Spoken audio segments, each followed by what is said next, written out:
We're talking money all week here on UTTV. So now let's answer some of your credit questions. I'm joined by Mr. Credit himself, Derek Evans. Welcome to Primetime. Great to be here. This is your first time. So, it is. First time on Primetime. So honored to have you. Yeah, appreciate it. So we have some questions, I guess, but before we get to the questions, let's talk about the co-signer subject, and we'll get onto the commingling. Sure. So let's talk about that kind of stuff. Okay. Yeah, well, I mean, it's funny because people make the exact wrong mistake.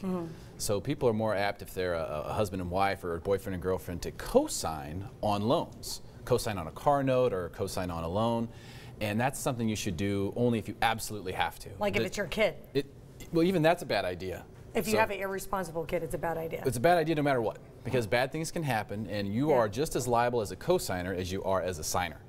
So it's something you only want to do if you absolutely have to. However, commingling your assets or putting your money into the same bank account is actually a really good idea, and most people don't do that. Before you get to that, let me ask you, if you co-sign for something, would it bring down your credit score? It could. If they miss a payment, that's part of the risk. But even that, like if you went to go get another loan, they would see that you had this debt that you were responsible for. Precisely, which is why you may not qualify for that loan. That's what I'm saying. Even if someone else is making the payment. So you are taking on Parents, I liability. just got you out of, you know, when your kids come to you and ask you to co-sign on a car or home. Tell them I said no. Tell them Mr. Credit said I can't do it. Go get your money yourself, kid. Mr. Credit said no. Okay, now let's talk about the commingling of money. And we're not just talking about, because for me, I have savings accounts for my daughters. Sure. And they've got pretty good money, but it's all attached to my credit. Like they can't open it their own. It's attached to my checking account. That's a good idea. That's a good idea. Is that commingling, or is that not what you're talking about? No, what I mean by that is, you know, spouses a lot of times have separate accounts. They keep their money separate, and that's a very bad idea because it allows for people to do things that aren't good for the family. You know, if you're a family, if you're married, or if you're just boyfriend and girlfriend, you live together. You know, you're sharing everything. You're a team, and there's no secrets on a team. So you think even if you're living together, you should have one account? Well, if you're living together and you're that committed, you should mingle your assets. And here's the reason why, too. This is the key. Boy. Accountability. That would make me nervous to let let some man into my bank account. I'd be like, what? Well, if you don't trust him. I work hard for my money. If you don't trust him, Jeez. Don't live with him. You're just getting hot in here talking about sharing things, but sharing your money. I was just kidding. If you're not willing to do that, don't move in with him. You're right. That's my advice. Yeah, but you're right. You commingle the assets. It's a good move because it creates accountability. So it forces you know every dime he spends, you're going to be able to see it. Every dime you spend, he's going to be able to see it. Yeah, but he can wipe you out like that. Well, he could, but that's exactly the reason. Could you do like a baby trial, like checking account together where there's only X amount of money, so if he decides to clean you out, or she, you're only losing X amount? You don't commingle everything. Right. You don't commingle everything. You're talking about your expenses, you know, the money that you make on a regular basis, not savings accounts and things like that, or retirement accounts. There's no point in that. That's what you have a trust for. You're not hanging everybody. No. You can't put the risk Jump out off there the like cliff, No. Okay, so, and you're saying by commingling that you'll be able to see how they're spending their money, but does it raise your credit score when you commingle? No, it's not about raising credit score. That's about creating accountability for your budgeting. You know, because people will spend money, they'll go to the casino and spend a couple $100. They think they can get away with it, or they'll buy stuff they shouldn't buy if no one's watching them. You know, and so it's good. It'll keep people from doing things. They'll think twice before he pulls that $200 out of the ATM. What do you typically see? I would bet that women would typically spend more money on shopping than they're supposed to. And I would bet that men might spend more money going out drinking or gambling. Yes. Am I right? You hit it on the head. Yes. Football games. Football games, going to sporting events. But guys like to buy stuff too. There are plenty of guys out there who like to go and shop and buy clothes and have 20 different jackets or 50 different suits. There's guys out there like to shop. I gotta meet those guys. Are you kidding me? Yeah, they have the same problems. But you know, gambling is definitely a big problem. You see that, and having the commingled assets can really help prevent that. Okay, what other tips do you have? Well, a lot of stuff right now. I mean, you know, we're talking about. I think I heard you guys talking about real estate earlier. I think we need to get back to the basics on real estate and talk about the reason why we buy real estate.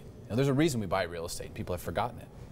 Do you know what the reason is? I don't. Okay, the reason is because it's part of your retirement plan. The whole point is you buy a house because one day you don't want to have to pay for your housing. You want to own it free and clear and not have a payment on it. But everybody's so worried about buying at the right time and getting everything exactly right. I think that the new trend in thinking is getting money, investment money from your home, flipping it at the right time and using that money as your retirement. Exactly. Not that you're ever going to pay off your house. But you got to live somewhere.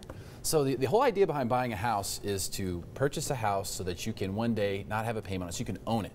That's part of your retirement what plan. about making money on the most profitable real estate and taking that equity and then buying a smaller, because when you're older, you're going to downsize anyhow, right? Yes. And then you can buy something off that. Does that work? You can. I think that planned downsize and upsizes are bad planning, because if you unless something changes in your life, you should be able to get the house that's good for you for the long run, the first time, the right time. If you're willing to make a couple sacrifices, put a couple bunk beds in for a few years or something like that, you shouldn't have to buy and sell so much real estate in your life. It costs a lot of money. It's like 8 to 10%.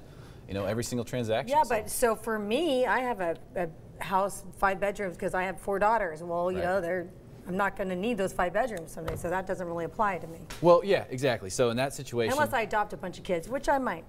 You could. I could. But you may want to downsize at some point in time, and when you do, that'll be very easy to do. Downsizing is easy. Upsizing, not necessarily the case. Right, it's not. You're right. And where do you see real estate in the near future? We see real estate having a good year. I was fortunate enough to listen to the economist, the chief economist for Freddie Mac speak, who nailed his speech back in 2011. And he says real estate prices will go up this year, 5 to 8%. And we will see low interest rates, sub 4% for the rest of the year as well. Really? Yeah. So I don't have to be freaked out about refining my house, because I'm paying really low interest right now. Yeah, you don't have to be worried about it at all, and that's the beautiful thing. If you get a good rate on a 30-year fixed mortgage, you don't have to worry about prices. But mine's not fixed, it's adjustable. So for people like myself that are in adjustable loans, when do you think they should think about refinancing? Right now. See? Yesterday.